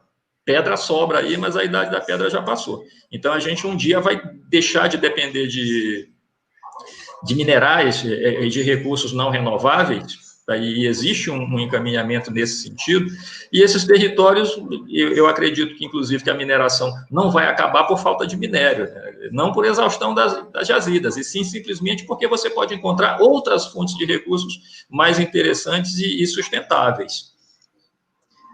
Tá, essas são as perguntas aqui que eu me achei em condições de responder. Então, em relação à Lei Candir, é claro que eu não vou falar, até porque eu estou na frente do Eduardo aqui, já fico intimidado, e isso vai ficar aí para assunto da nossa outra live. Eu gostaria de agradecer a participação da galera aqui e as perguntas que estão dinamizando ainda mais aqui o nosso trabalho. Obrigado. Professor Tiago, a palavra é sua. Beleza. Bom, pensando ali na primeira pergunta, né, que fez aqui com relação a municípios que podem ser exemplos, né, eu conheço um também, que é em Minas, né, ela era um bom exemplo de mau exemplo, mas agora ela já começou a ser um bom exemplo de um exemplo mais ou menos, né, que é Itabira, né, e a Fundese, né, então assim, devido também a toda a história de Itabira, né, eles aprenderam o que não fazer com a Cefem. Né, e agora a situação deles, eles percebem que a mineração lá vai findar, o município não está desenvolvido da forma como deveria e não tem alternativas econômicas para tal. Né, se gerou o famoso enclave. Né, então esse Fundese é uma proposta bem interessante de política pública que tenta trazer um controle popular. Né? Não sei se está funcionando perfeitamente, tal, essas coisas dependem muito de conjunturas políticas, mas é uma boa proposta. Né? Pensando nisso, né, algumas propostas que se tem, uma que eu acho muito interessante, eu particularmente eu não gosto muito da forma como é distribuído o CEFIM. Eu acho que é muito recurso na mão de municípios. E muitos dos municípios não estão preparados, os administradores públicos, para gerir 1 bilhão e 100 milhões, como é o caso lá de Paraupebas, né? Eu desconfio que ele tem condições de gerir esse valor, né? De administrar esse valor em longo prazo, por exemplo. Então, uma das propostas, né, e essa é até uma proposta da Fundez, é que fosse feito de 10 em 10 anos uma Assembleia Popular, considerando que você teria um fundo ali, para ver se utilizaria esse fundo ou se deixava por mais 10 anos. Né? É uma proposta interessante. Né? Com relação à transparência, né, assim, eu acho que a grande questão da mineração é a transparência. É um setor realmente muito conservador, é muito fechado, você não consegue as informações, é tudo muito complicado. Né, você não consegue nem informação com as instituições do Estado, nem com a empresa.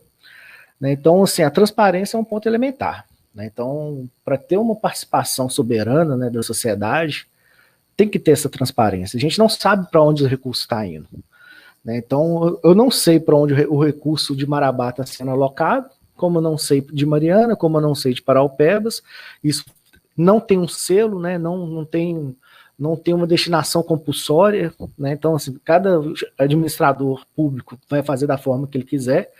E pelo que eu já vi como, né, morador, né, de cidade mineral, né, nascido numa cidade que respira mineração, é que as prefeituras, no geral, se concentram em praças e em obras de infraestrutura que não agrega tanto valor. Né? Você vê a mesma rua sendo pavimentada na gestão de 4 anos, 7 vezes. Né? Então, isso aí são uns absurdos que acontecem aí, que é importante a gente poder pensar. Né? Os dados que o João apresentou são muito interessantes, né? Porque realmente a sociedade não tem conhecimento do que está nas nossas mãos, né? E se a gente não souber, como que a gente vai cobrar? Se poucas pessoas vão, por exemplo, numa Câmara dos Deputados, né? As escolas, né, na época que eu estava no ensino médio, a escola incentivava a fazer isso. Não sei se está fazendo isso ainda, mas é uma forma importante, você saber o que está acontecendo no seu município, senão, né, aí o clientelismo e o bandidismo vai comer à solta, né? E infelizmente acontece mesmo. Teve um colega que perguntou sobre Belo San, né? Honestamente, eu não vou saber responder essa pergunta, mas eu acredito que pode estar mais ou menos na mesma discussão ali do Alumina Rondon, né? E aí tem os dois efeitos aí que o Marco até comentou, né? Você vai ter um momento de atração, efeito atração e efeito expulsão. E aí é um ponto, né? Um ponto complicado, né? Quando você pensa em desenvolvimento, porque de fato, quando você chega uma mineradora, o aluguel sobe e coloca as pessoas, né, os moradores, né, no efeito da expulsão para as periferias. Né? Eu acho que o Paraupebas é um dos melhores exemplos com relação a isso. Com relação à pergunta do tempo de duração, né, realmente não dá para saber o tempo de duração com exatidão. Né? Os antigos projetos eram 200, 100, 300 anos, e tudo vai depender da tecnologia, né? Porque, querendo ou não, o ser humano está só arranhando a crosta terrestre. Né? A gente está muito longe de conseguir explorar o potencial de fato. Né? A gente está arranhando. Mas quanto mais a gente arranha a crosta terrestre, né, vai aumentando o custo. E aí a gente tem que pensar ali que tem a lei da entropia. Né? E as coisas tendem a... tem recursos. Né? Você vai gastar mais matéria, você vai gastar mais energia, e, consequentemente, você vai gastar mais dinheiro. E isso aí, inevitavelmente, vai aumentar o custo de produção e vai gerar um passivo ambiental, né, para as futuras gerações, que é um ponto que a gente sempre tem que se preocupar. Pensando nessa mesma ideia de duração, por exemplo, o projeto Salobo é mais ou menos 50 anos, né, alguns projetos ali de Paraupebas, 40 e tudo mais. A questão é, como vai ser a desengenharia desses projetos? Porque a gente não pode se basear só no plano de fechamento de mina. Porque o plano de fechamento de mina, por mais que seja um grande avanço, né, não dá uma destinação do uso do solo. E o uso do solo é muito importante. Então pode ser feito, por exemplo, imagine, no estado do Pará tem que ter um museu da mineração. Né, e pensando no museu da mineração, você consegue fazer um ciclo muito interessante de turismo, né, que vai de Paraupebas a Tucuruí, estudantes de engenharia, né, pode virar uma rota aqui para as pessoas poderem entender como que funciona todo esse processo. É uma coisa importante, né, pensar no que vai se fazer com aquele solo, né. E por fim aqui, né, para não estender muito também, não vou me atrever a falar muito disso também, né, que é a famosa Lei Candir, mas tem uma coisa que eu acho muito interessante quando se pensa nisso, né, vale mais a pena as empresas exportarem do que produzir internamente, assim, a gente não agrega valor. Marabá era um polo metalúrgico, né, e siderúrgico, mas vale a pena para essas empresas? Não vale. Como que você industrializa um país que faz esse tipo de política? Né? Como que você vai fazer as coisas acontecerem, gerar novos arranjos produtivos? Né? E tanto a metalurgia quanto a siderurgia, elas possuem um leque de opções muito maior do que a mineração em termos de desenvolvimento. Mas não vale a pena. Né? Basicamente a gente exportar minério para comprar parafuso. Né? Não faz muito sentido isso. E o minério vai acabar, né, pessoal? Assim, por mais que a gente esteja arranhando a crosta terrestre, vai chegar um momento que não vai conseguir avançar nisso, né? Vai extrapolar a capacidade de suporte. Né, a economia ecológica gosta de colocar muita ideia do barco, né, o ponto de calado. Chega um momento ali que o barco afunda. Né, a gente não pode permitir tudo. E a gente tem que ter responsabilidade com as futuras gerações. Então a gente não adianta só, claro, né, a gente tem que pensar sempre na distribuição, na alocação, na escala, dentro do nosso contexto.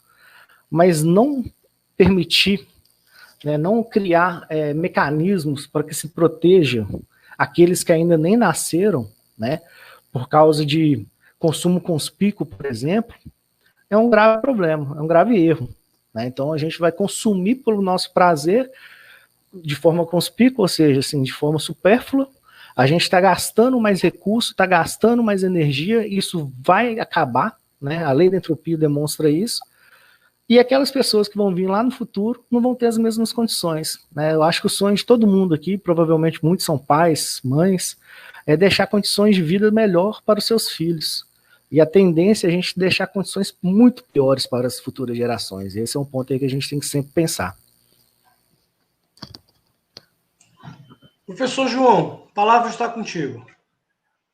Bom, eu vou me atentar ao ponto que assim, eu tenho mais expertise, né, até também para não me alongar muito, né, que é na questão da diversificação econômica, né. Parte do nosso projeto, ele faz investigações, né, no território da zona rural de Parauapebas, né, como a nossa pesquisa falou, na visão da própria população local, agricultura e turismo são os dois eixos que podem gerar uma diversificação econômica interessante para o município, né. E aí o que acontece? Nas nossas investigações pela zona rural de Parauapebas, a gente encontrou alguns cenários que a gente acha interessante comentar, porque o que acontece? Muitas das vezes a gente acha que o dinheiro resolve tudo, né? E às vezes ele não resolve tudo, não, né? Se o recurso ele não é alocado da maneira mais eficiente, ele não vai trazer retorno algum, né? Na minha visão, e baseado também na experiência que a gente teve nesses levantamentos, o que acontece? Tu tens um determinado território que pode diversificar sua economia, mas precisa de planejamento. Aí entra uma ferramenta que todos nós conhecemos muito bem, que é o zoneamento econômico ecológico, né? Então, o que acontece? Se não existe planejamento baseado nas reais potencialidades do território, fica meio complicado da gente falar, né? De diversificação econômica, né? De outras matrizes. Em Parauapebas, a gente encontrou situações, por exemplo, investimentos que foram feitos tanto pela Vale quanto pela Prefeitura, né? Principalmente dentro da zona rural, que foram feitas da maneira não muito certa, né? Então, tu tens, por exemplo, investimento em fruticultura dentro de áreas que, né, tem um solo extremamente empobrecido, né? Tu tens investimento em determinado tipo de cultura que fica próximo a onde passa a ferrovia, né? E isso interfere dentro do plantio, né? Através de um resíduo. Isso aí a gente pôde observar nas visitações em loco que a gente fez, principalmente no período chuvoso. Quando o trem passa em determinadas localidades, ele vai deixando uma espécie de resíduo líquido, né? Uma espécie de chorume. Isso acaba penetrando no solo e comprometendo o desenvolvimento das plantas, né? Então, como é que tu vai fazer um investimento em fruticultura dentro de uma área dessa? É recurso jogado fora, né? E, principalmente, a gente acha que está havendo uma falha muito grande, tanto no diagnóstico natural, quanto no diagnóstico social das potencialidades que existem dentro do município. O que mais a gente escutou de relato dentro da zona rural de Parauapebas foi o seguinte: olha, a gente aqui era garimpeiro, né? E do dia para a noite a gente teve que virar agricultor. E aí a gente sabe que uma mudança de cultura como essa não acontece do dia para a noite. E aí a gente entra novamente na problemática de desperdício de recurso, né? Então, o investimento que é realizado buscando uma diversificação econômica, buscando um dinamismo maior para a geração de renda, ele, na verdade, vai pelo ralo, né? Pela falha, muitas das vezes, da não identificação da potencialidade natural e social contida no território. Então, a gente teve a oportunidade de participar de uma webinar promovida pelos pesquisadores do ITV, né? E na oportunidade estava presente o presidente da Embrapa Amazônia Oriental, né? O Adriano Venturieri. E aí ele mostrou uma metodologia que a Embrapa tem muito bem consolidada, né? Que é o zoneamento econômico e ecológico feito por município, né? Então, a grande questão é, se a gente quer diversificar a economia, a gente precisa identificar as potencialidades naturais e sociais que se tem naquele território. Se não fizer isso, vai continuar sendo feito investimentos em atividades que, tanto do ponto de vista natural quanto do ponto de vista social, não vão dar certo. A gente tem uma série de exemplos disso em Parauapebas, né? Uma série de investimentos que foram feitos em comunidades que estão na zona rural e que a gente não vê resultado. E quando tu vai a fundo pesquisar as razões, não é por falta de investimento. O dinheiro aí não é o problema, né? O problema está em outros pontos, está na potencialidade natural que aquela área possui, né? E principalmente na potencialidade social, né? Se não explorar a aptidão que aquelas pessoas têm, ou dar o devido preparo para que elas explorem outras atividades, inevitavelmente vai ser investimento jogado pelo ralo, né?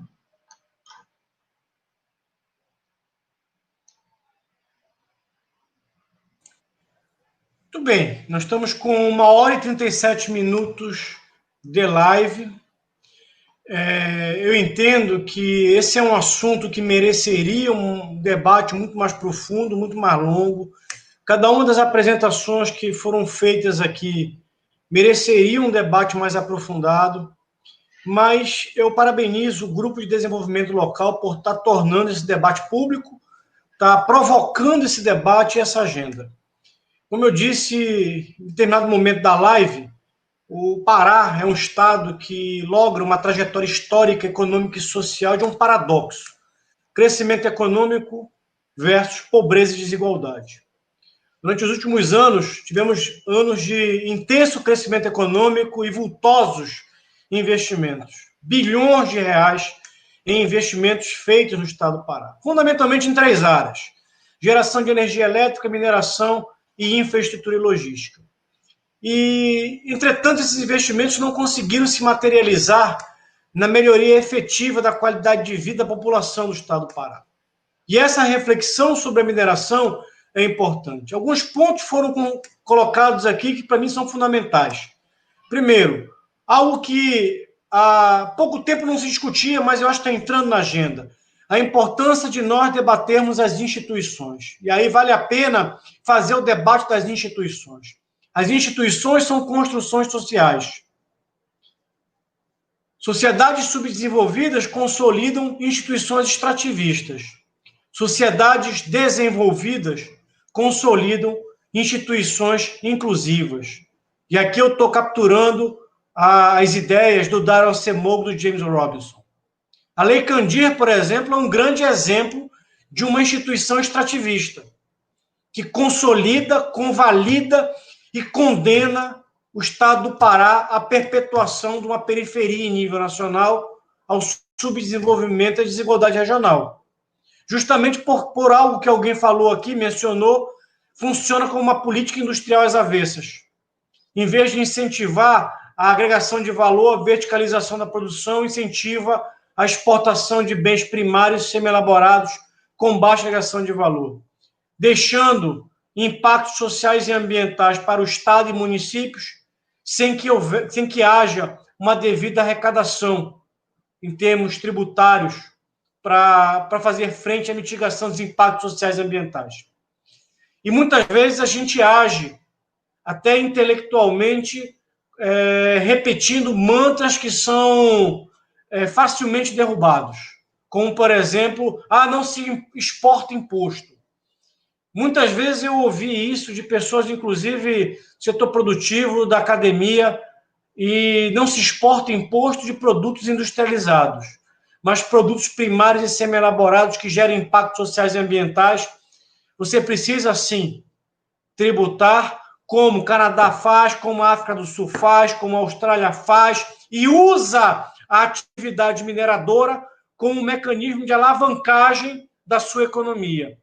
E é isso que o professor Marco Antônio mencionou quando ele falou da necessidade de você criar um fundo de desenvolvimento regional, de modo que você possa usar os recursos advindos da mineração para diversificar a base econômica, investir na produção de conhecimento, no empreendedorismo, na geração de conhecimento, nas inovações tecnológicas, em startups de empresas, de modo a tirar a dependência da economia do setor mineral.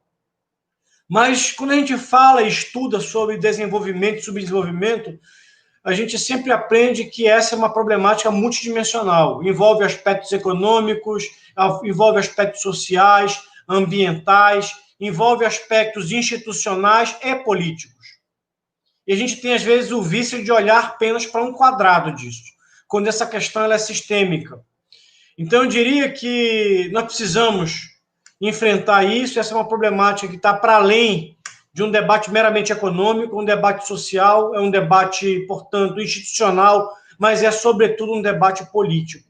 E quando eu falo político, eu não estou falando somente de eleição para deputados e senadores.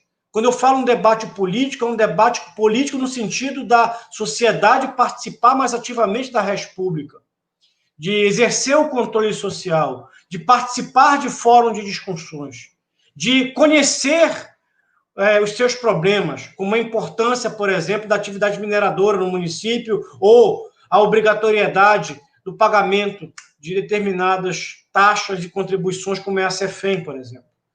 Isso é um exercício que passa fundamentalmente por uma revolução, que é a revolução pelo conhecimento. Nós precisamos amplamente de uma revolução pelo conhecimento que está na base de outras revoluções. Então, eu parabenizo a todos que participaram dessa live. Essa aqui, eu tenho certeza, é a primeira de muitas lives que o Grupo de Desenvolvimento Local irá promover.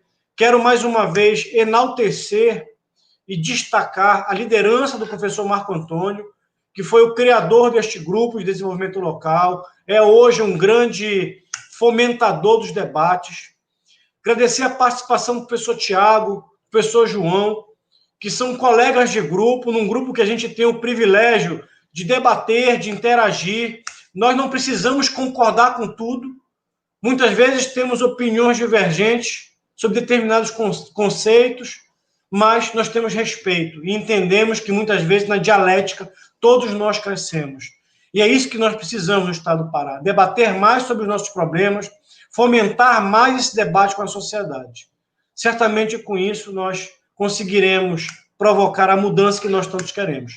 Desejo muito boa noite a todos e, nesse momento, eu passo a palavra para os demais debatedores, eu encerro a minha fala, passo a palavra na ordem inversa, professor João, depois professor Tiago, depois professor Marco Antônio, fazerem breves considerações finais, com o professor Marco Antônio em seguida encerrando essa live.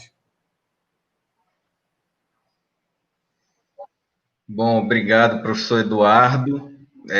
Queria agradecer novamente a oportunidade, né, de estar aqui expondo um pouco do resultado do nosso trabalho, e deixar uma mensagem assim para todos, né, que deram um pouco do seu tempo, um pouco da sua atenção para nós, né. A gente precisa urgentemente, como o professor Eduardo falou, gerar uma revolução a partir do conhecimento, né? E a academia, as universidades, são agente de extrema importância para que isso aconteça, né? Então, quando a gente ouve muitas das vezes, né? Infelizmente a gente tem ouvido isso com mais frequência do que a gente queria, questionamentos sobre a utilidade da universidade pública, questionamentos sobre as pesquisas, né? Questionamentos sobre a importância da geração de conhecimento. Nós como professores e nós como universidade como um todo, nós temos o dever de propor soluções, de propor inovações para que o nosso trabalho seja cada vez mais visto e valorizado, né? Então, a gente tratou aqui de uma cadeia importantíssima, não só para o nosso estado, mas para o país como um todo, né? É uma cadeia que precisa de soluções, ela precisa ser aprimorada, né? E nós, como universidade, como agente gerador de conhecimento e gerador de solução, a gente tem por obrigação de trabalhar, de gerar nossas pesquisas, de gerar produtos, de gerar soluções, para que a gente consiga fazer não só da mineração, mas, assim, qualquer atividade econômica, né? Para que ela efetivamente gere o desenvolvimento da maneira que nós queremos, né? Que é um desenvolvimento sustentável, um desenvolvimento que efetivamente chegue a toda a população, né? Então, a mensagem final que a gente deixa é que nós, como universidade, precisamos cada vez mais trabalhar para que se gere soluções, trabalhar para que a gente faça a diferença, né? Do ponto de vista prático, do ponto de vista de solução de problemas, porque se a gente quer uma revolução a partir do conhecimento, nós, como universidade, somos peça-chave dentro desse processo. Então, uma boa noite a todos, um grande abraço. Também gostaria de agradecer a oportunidade, né? Foi muito bacana a gente poder conversar um pouco sobre isso, né? Tentando ali, então, só responder aquela perguntinha de orientadora nossa, né? Então, assim, a mineração na Amazônia é desenvolvimento ou exploração? Infelizmente, é exploração nesse momento, né? Assim, a gente percebe que não está se gerando desenvolvimento, né? Assim, não adianta nada o bolo crescer se não vai repartir, né? Tem que se pensar no desenvolvimento, né? No desenvolvimento local, né? A mineração em si, ela gera por si só um grande desperdício de natureza, né? E esse desperdício de natureza, ele deve ser repensado, né? A palavrinha que eu tinha esquecido daquela hora lá que a gente estava comentando, né? Se não tiver uma nova forma de se pensar a mineração, se a gente não pensar alternativas à mineração, vai ter um momento que vai ser necessário uma moratória mineral, né? Para que se possa de fato decidir o que vai ser feito com isso. Então, assim, só como reflexão aí para o futuro, né? Para todo mundo poder pensar. Todo mundo sabe qual que é o valor do minério, né? A gente sabe o valor da terra para baixo, mas e da terra para cima? E os recursos naturais que são excluídos ali e são retirados desse território, qual que era o valor deles? Né? Existe, né, tem economia ambiental que busca fazer esse tipo de valoração e tudo mais. É importante a gente saber isso também, né? Às vezes tem um elemento ali que pode ser mais interessante do que a própria mineração, né?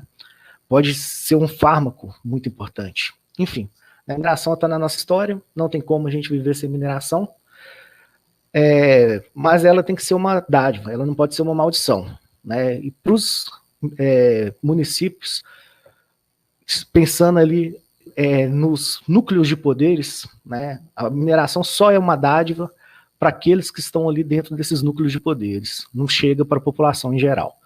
Isso não pode ser aceitável, né? Tem que ter realmente um controle popular, uma soberania popular, para a gente poder entender melhor o que esses recursos que são nossos vão fazer para melhorar as nossas cidades. É isso, muito obrigado. Abraço para todo mundo.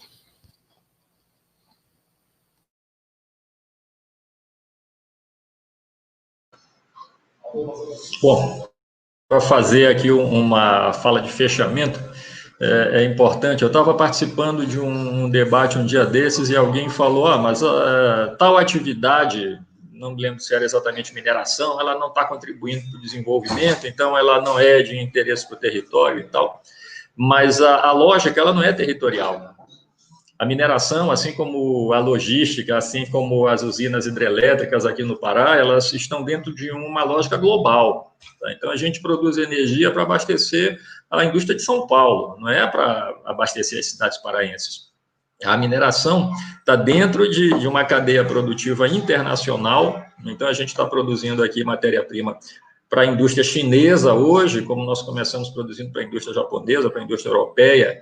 Então, a lógica das decisões que são tomadas dentro dessas cadeias, ela não é uma lógica local. Tá? E esses projetos, que o Eduardo acabou de citar, né, que são os grandes investimentos econômicos feitos no território do Pará hoje, voltados para a mineração, para a energia, para a logística, para o agronegócio, esses projetos, nenhum deles tem na raiz da sua concepção o desenvolvimento do território. Tá? Ninguém pensa em construir uma hidrelétrica no Pará para desenvolver o Pará. Ninguém pensa em abrir uma mina no Pará para desenvolver o Pará. Então, você está dentro de uma articulação que é uma cadeia de interesses nacionais, porque passa pela questão da geração de superávites, né? O Pará é um dos estados que mais gera superávit para que você possa compensar o déficit de estados industrializados, como São Paulo, por exemplo. São Paulo é o maior exportador, mas, ao mesmo tempo, gera o maior déficit nas contas externas do país. Então, você precisa, entre aspas, condenar alguns países a produzir commodities primárias para poder compensar o déficit desses estados industrializados. Então, você tem aí Mato Grosso, você tem o Pará, você tem Espírito Santo produzindo petróleo, Tocantins. Então, o Pará, ele tem um papel dentro desse cenário nacional, né, que é gerar a produção de commodities para compensar o déficit nas contas externas. Então, nós temos que ser superavitários.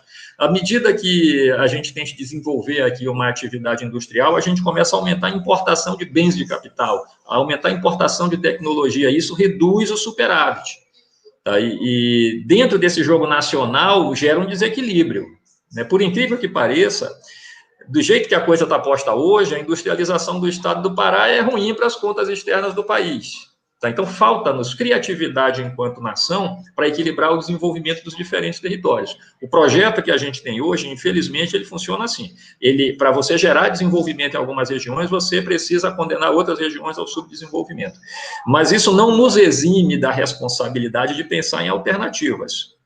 Tá? Porque, embora a lógica de decisão seja global, né, com um grande peso de decisões nacionais, eu estava assistindo recentemente uma live exatamente sobre planejamento territorial, em que o professor Favaretto falou que existe um papel dos governos subnacionais, que são os governos estaduais e territoriais, de articulação das forças internas, de você coordenar a participação da sociedade civil nos debates e nos processos, que é exatamente fazer isso que a gente está falando aqui, você criar alternativas de desenvolvimento para o próprio território, mobilizando as forças sociais do território, porque se a gente continuar esperando o governo federal vir aqui resolver nossos problemas, não serão resolvidos nunca. A gente vai ter mais usinas hidrelétricas, nós vamos ter mais mineração, nós vamos ter mais floresta sendo derrubada para gerar pasto, para criar commodities agrícolas e minerais, porque é dessa forma que o governo brasileiro nos vê. Então, se a sociedade local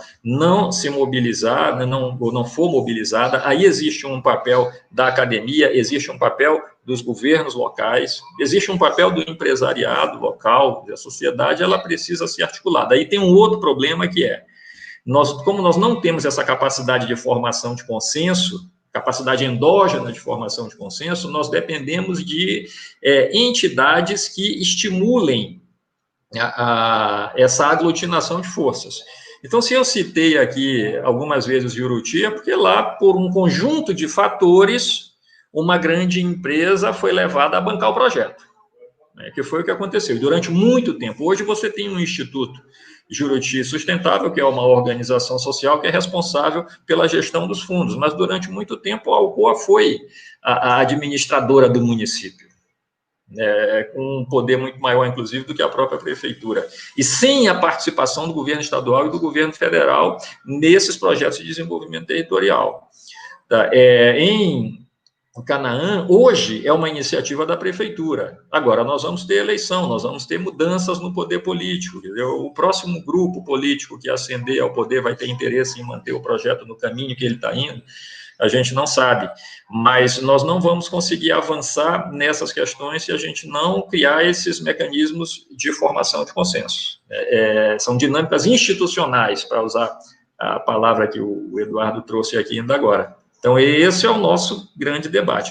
O Grupo de Desenvolvimento Local, ele foi criado com essa intenção de fomentar discussões e apresentar projetos de desenvolvimento, né, dentro do estado do Pará e da Amazônia, envolvendo diferentes atividades produtivas.